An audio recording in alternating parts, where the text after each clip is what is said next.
একবারে আর মধুবন্তীর সঙ্গে আমি অভিক রয়েছে। আর যে খবরে প্রথমে আমাদের নজর রাখতে হচ্ছে, শেখ শাহজাহান সরবেরিয়ার বেতাজ বাদশাহ তাকে আজকে ডেকে পাঠিয়েছিল ইডি, কিন্তু সেই তলবে সাড়া দেননি আজকে শেখ শাহজাহান, তিনি যাননি সিজিও কমপ্লেক্সে, এমনটাই কিন্তু খবর পাওয়া যাচ্ছে মধুবন্তী। একদমই অভিক, সকাল 11টায় আজকে কিন্তু তার হাজিরা দেওয়ার কথা ছিল। তার বাড়িতে সিল করে দেওয়ার পর তার বাড়ি নোটিশও দিয়ে আসা হয়েছিল, ইডি আধিকারিকরা নোটিশ টাঙিয়ে দিয়েছিলেন।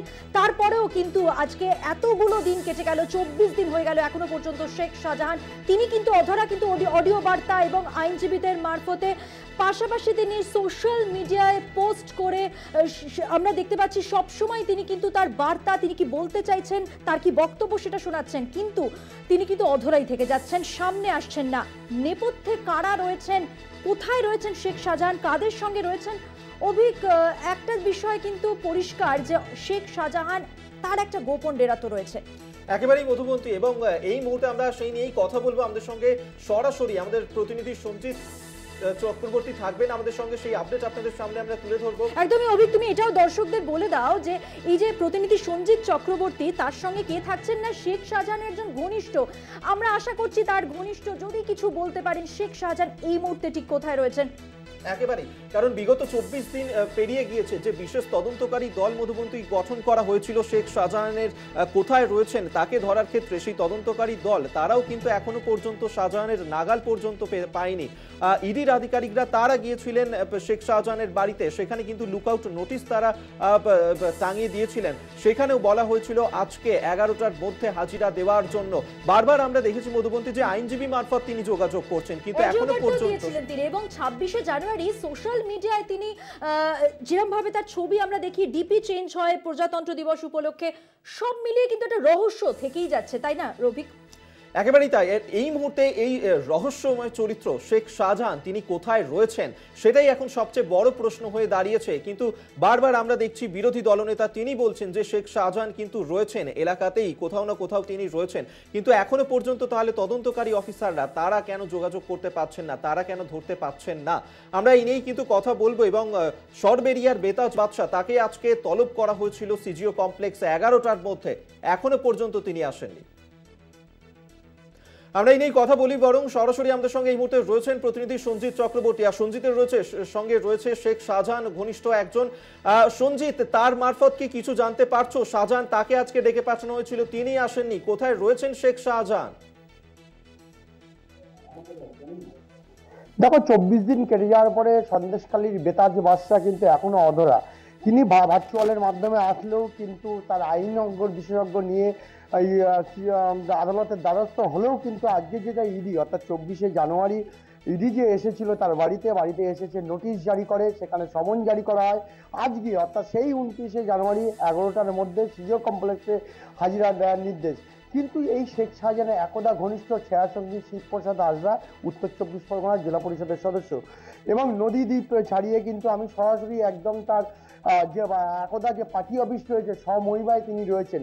তিনি কি বলছেন এই শাহজাহান শেখ অধরা, তারপরে আজকে সিজিও কমপ্লেক্সে হাজিরা দেওয়ার নির্দেশ, সব মিলিয়ে তার সরাসরি তার সঙ্গে একবার কথা বলার চেষ্টা করব, যিনি এখন সামনে রয়েছেন শিবপ্রসাদ হাজরা। এখনো শেখ শাহজাহান 24 দিন অধরা, কি বলবেন?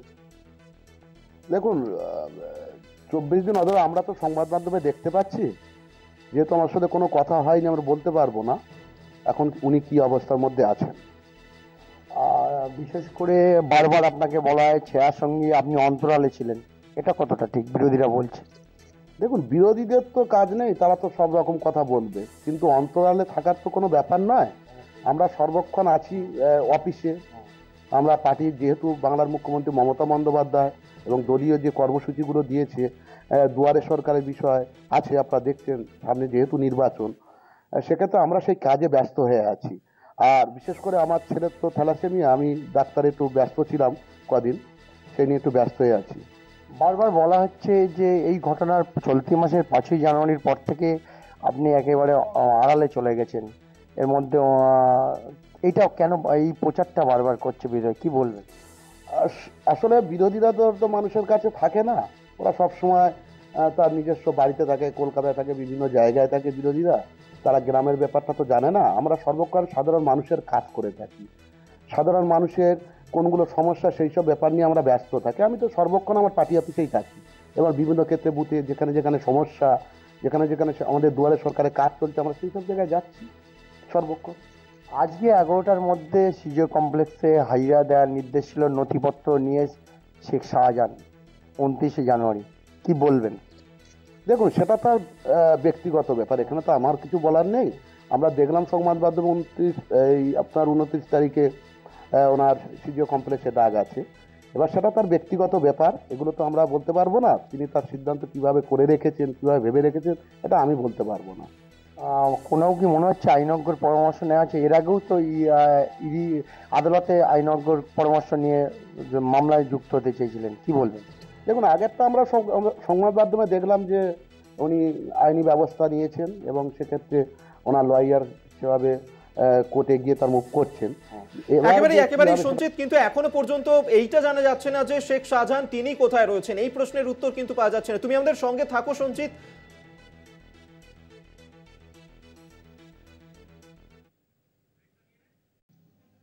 ফিরে এলাম বিরতির পর। অভিক, আমরা যে খবরে নজর রেখেছিলাম, সঞ্জিত চক্রবর্তী আমাদের প্রতিনিধি, তার সঙ্গে ছিলেন শেখ শাহজাহানের ঘনিষ্ঠ শিবু হাজরা। শিবু হাজরা কি বলছেন শেখ শাহজাহান সম্পর্কে সরাসরি শুনবো তার মুখ থেকেই। সঞ্জিত।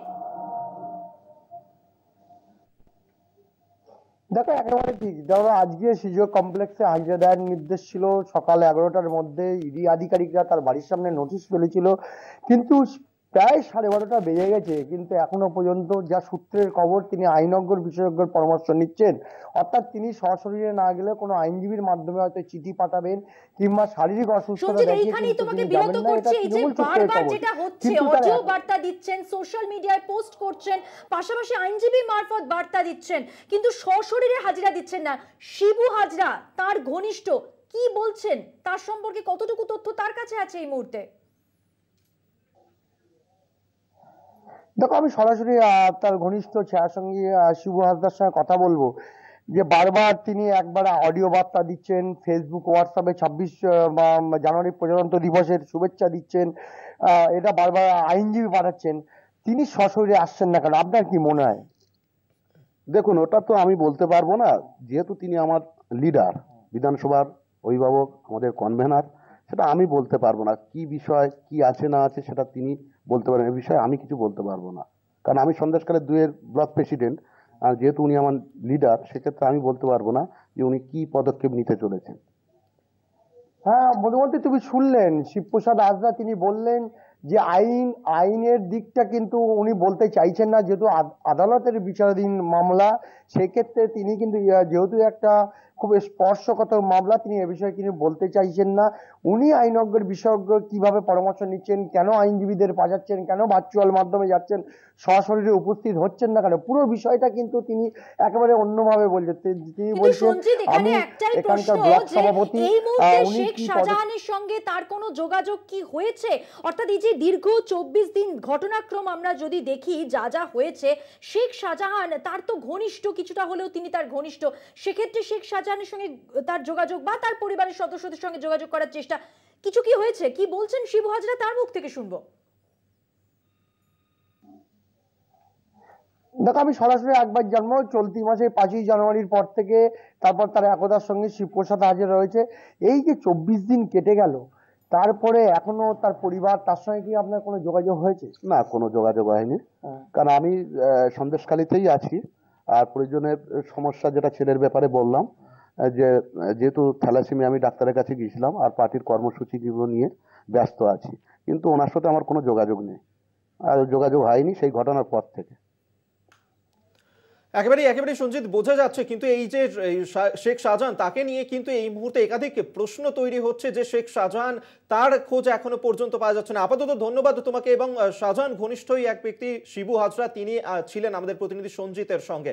তবে এদিকেও আমাদের নজর থাকবে মধুবন্তী। তবে আমরা এই মুহূর্তে যে খবরে নজর রাখবো, উত্তরবঙ্গ সফরে এই মুহূর্তে রয়েছেন মুখ্যমন্ত্রী মমতা বন্দ্যোপাধ্যায়, তিনি বক্তব্য রাখছেন।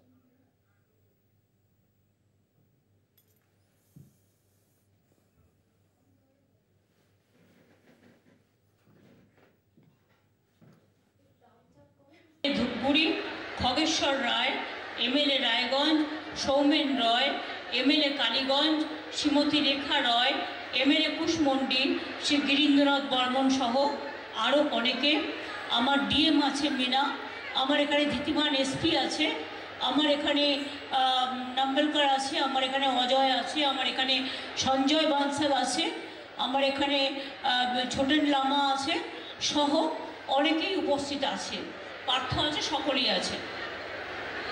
আমি প্রথমেই আপনাদের বলি,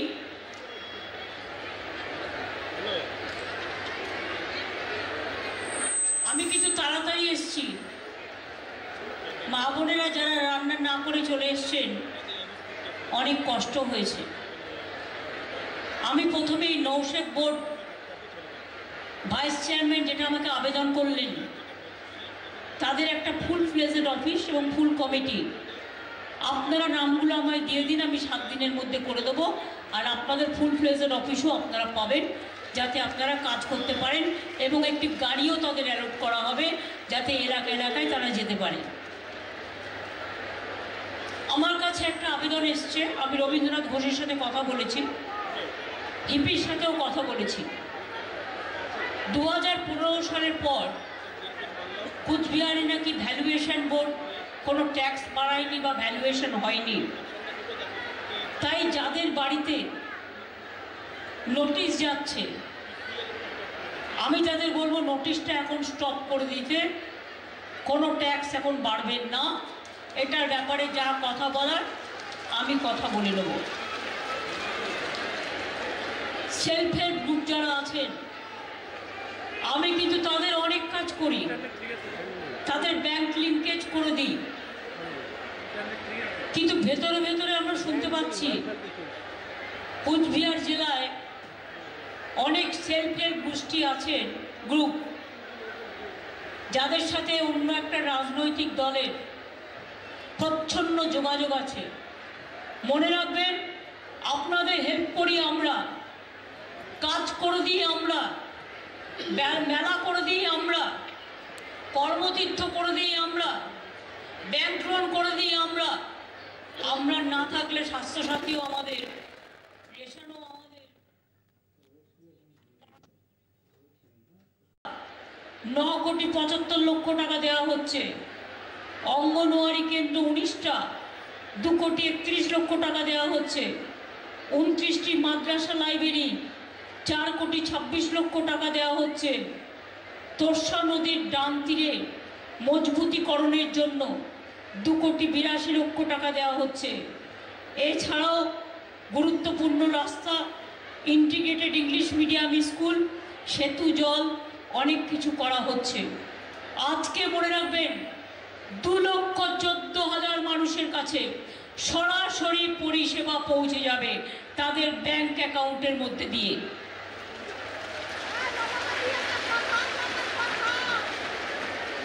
দু কোটি মা বোনেরা আমার লক্ষ্মীর ভাণ্ডার পান। বাদ বাকি আরো 13 লক্ষ মহিলা দুয়ারে সরকার এবং সরাসরি মুখ্যমন্ত্রী আমাকে জানিয়েছিলেন, তাদের জন্য 13 লক্ষ আরো লক্ষ্মীর ভাণ্ডার প্রকল্পে যুক্ত হবেন।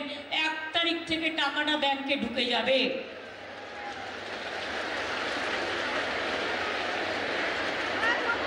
সবটাই রাজ্যের টাকা। 10 লক্ষ ওল্ড এজ পেনশন এবং প্রায় 1.5 লক্ষ বিধবা ভাতা, এগুলো 1 তারিখ থেকে আপনারা পেয়ে যাবেন। মনে রাখবেন, অসময়ে বৃষ্টির জন্য চাষি ভাইদের ক্ষতি হয়েছে, তাই প্রায় 11.5 লক্ষ চাষি ভাইকে 102 কোটি টাকা দেওয়া হচ্ছে। গত বছর অক্টোবর মাসে 2.5 লক্ষ কৃষক ভাইকে বাংলা শস্য বীমা যোজনার অধীনে 201 কোটি টাকা সাহায্য দেওয়া হয়েছিল। আর 2019 সালে বাংলায় যে শস্য বীমা যোজনা চালু হয়েছিল, প্রায় 98 লক্ষ কৃষককে 2,800 কোটি টাকা দেওয়া হয়েছে। এখন আর ইন্স্যুরেন্স করবার জন্য টাকাটা চাষিদের দিতে হয় না, টাকাটা আমরা গভর্নমেন্ট থেকে দিই। চাষি জমি মিউটেশন করার জন্য টাকাটা আপনাদের দিতে হয় না, বিনা পয়সায় করে দেওয়া হয়। 1 তারিখ থেকে আরও 7,000 মানবিক ভাতা পাবেন। কন্যাশ্রী 85 ছিল, আরও 10 লক্ষ পাবেন, 95। রূপশ্রী, এই যে দেখলেন একটি মেয়ের বিয়ে হয়ে গেছে, আমি একটা বেনারসি দিলাম। বিয়েতে আমরা 25,000 টাকা করে দিই। যারা গরিব, যারা বিয়ের জন্য অসুবিধা হয় অ্যাপ্লাই করে, তাদেরও আমরা 25,000 টাকা করে দিই। আর কন্যাশ্রীর মেয়েরা পড়াশুনো করলে 18 বছর যখন হয়, যদি সে বিয়ে না করে পড়াশুনো করে, সে আলাদা 25,000 টাকা পায়, প্লাস কলেজে পায়, স্কুলে পায়, ইউনিভার্সিটিতে পায়। সংখ্যালঘুরা ঐক্যশ্রীতে পান। মনে রাখবেন, 3.5 কোটি টাকার বেশি, 3.5 কোটির বেশি লোককে ঐক্যশ্রী স্কলারশিপ দিয়েছি, সেন্ট্রাল গভর্নমেন্ট বন্ধ করে দিয়েছে।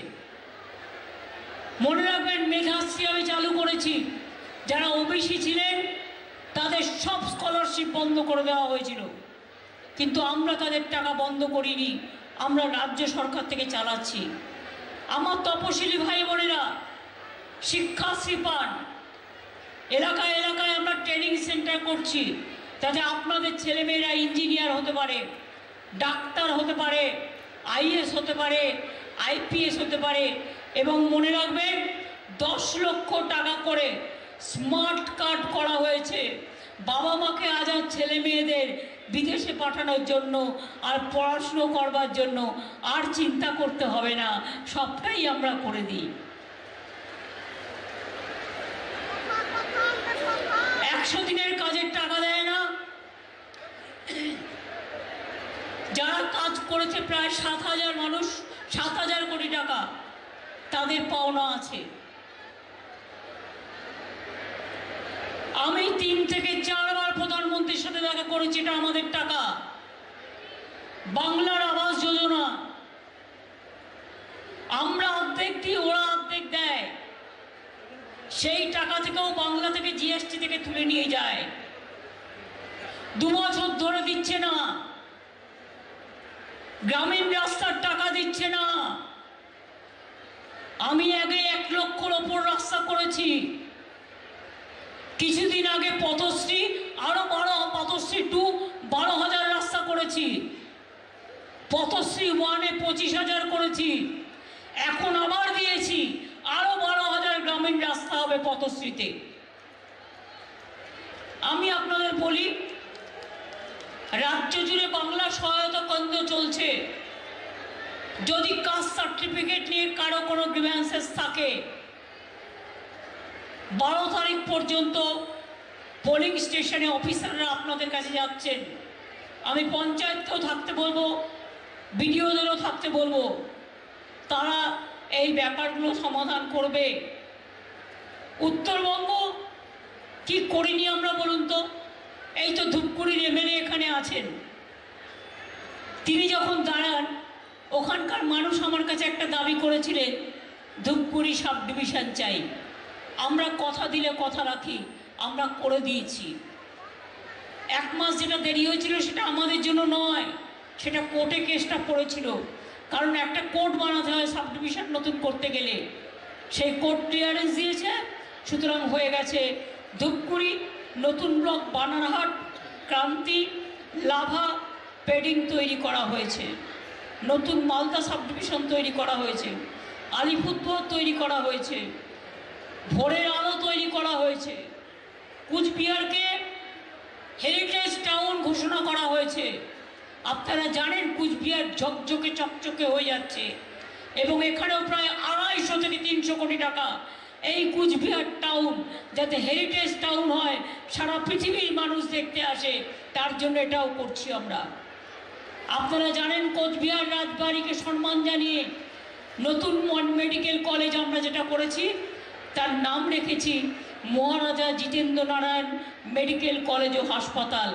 এর জন্য 25 একর জমি আমরা দিয়েছি। এছাড়াও অনেক কাজ আছে। এই জেলায় মদনমোহন মন্দির, শিবযজ্ঞ মন্দির, বাণেশ্বর মন্দির অত্যন্ত বিখ্যাত, এর জন্য আমরা টাকা দিয়েছি। ছিটমহল হস্তান্তর কে করে দিয়েছে? আমরা করে দিয়েছি। কুচবিহার এয়ারপোর্ট কারা করে দিয়েছে? আমরা করে দিয়েছি। মনে রাখবেন, বিমান চলাচলটা ওদের হাতে, কেন্দ্রের হাতে, কিন্তু এয়ারপোর্টটা তৈরি করে দিয়েছি আমরা। এর জন্য আমার 300 কোটি টাকা লেগেছে।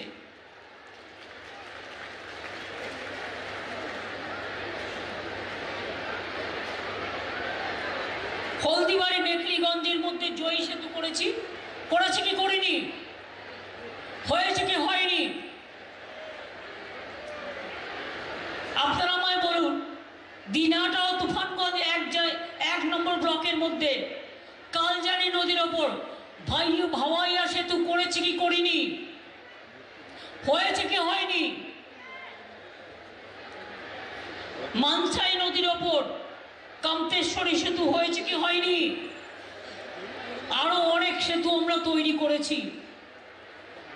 শালবাড়িতে মোড়াগাইডাক নদীর ওপর সেতু, নাটাবাড়িতে গদাধর নদীর ওপর সেতু, ভাওয়াগুড়িতে ফালিমারি ঘাটে সেতু, পুন্ডিবাড়িতে বড় রঙ্গরস অঞ্চলে সেতু, ঘুঘুমারির কদমতলাতে মোড়া তোরসা নদীর ওপর চরের ওপর সেতু, কালমাটিতে নটুয়ার পাড়ে সেতু, দিনহাটায় নায়ারহাটে সেতু, পাটছাড়া গ্রামে পঞ্চায়েত ভবনের ঘাটে সেতু, পুটিমারির ফুলেশ্বরীতে প্রাণনাথ সেতু, রাজানের ঘাটে সেতু, বেগুনবাড়ি ছড়াতে সেতু। কোথায় বাকি রেখেছি? 34 বছর বামফ্রন্ট ছিল, কিছু করেছে? কুচবিহারের মানুষকে দেখতো? কোনোদিন আসতো? কিছু করেছে? করেনি। এই যে আগেরবার বিজেপির সাংসদ এখান থেকে জিতলো, কি করেছে? আমি করে দিলাম এয়ারপোর্ট, আর বাবু প্লেনে চড়ে এসে বলছে আমি করেছি, যেন জমিদারের টাকা। আমি যখন রেল মিনিস্টার ছিলাম, কুচবিহারে নতুন রেল স্টেশন কে করেছিল? ঝকিগুপা ময়নাগুড়ি ভায়া কুচবিহার কে করে দিয়েছিল? চ্যাংরাবান্ধা মালবাজার কে করে দিয়েছিল? নতুন আলিপুরদুয়ার স্টেশন আমি টাকা দিয়ে গিয়েছিলাম। জলপাইগুড়ি স্টেশন সব ভুলে গেলে এত তাড়াতাড়ি চলবে? এরা তো একদিন একটা ঘাস পুঁতেও দেখেনি, যে ঘাসটা পুঁততে হয় কেমন করে। কত লোক, কত মানুষ আমাদের এখানে আসেন। কেয়ার থেকে যারা লিঙ্কম্যান ছিল তাদেরও আমরা চাকরি দিয়েছি। জনস্বপ্ন প্রকল্পে আপনারা দেখবেন টিভিতে বলছে हमने घर घर में जल पहुंचा। अब कितना रुपया दिया? 25%। हमने कितना खर्च किया? 75%। तो कौन दिया?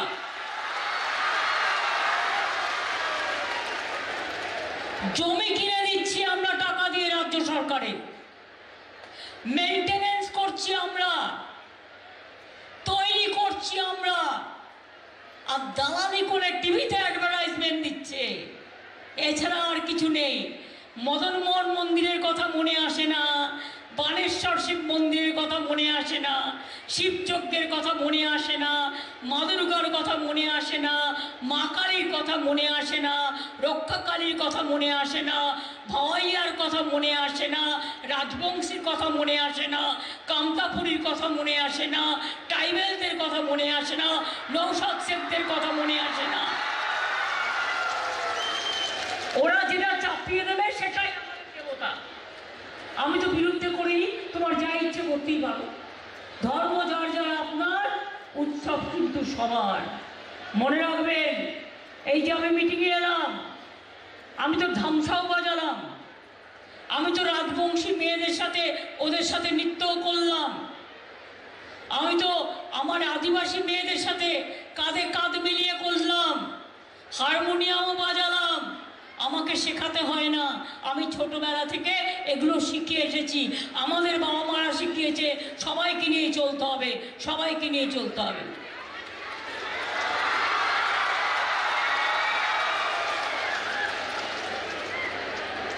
আমাদের হাতে 5টা আঙুল বড়।